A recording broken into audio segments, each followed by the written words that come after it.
You know what? ChatGPT Pro told me how to landscape the area on the side of my pool. And guess what? I did it. All right? Told us to put in 11 plants, told me the exact spacing to put them at.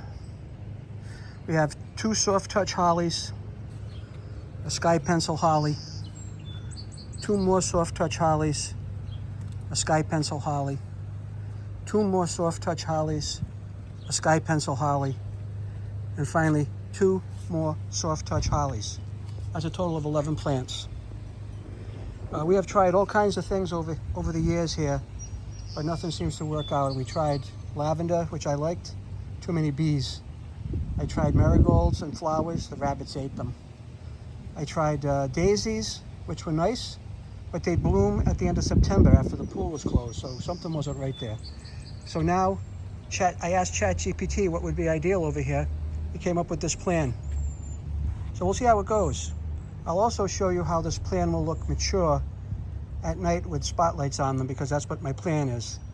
And I do have a mock-up of that, how it will look in a few years. So stay tuned, and just don't forget to ask ChatGPT Pro when you have a problem. Bye-bye.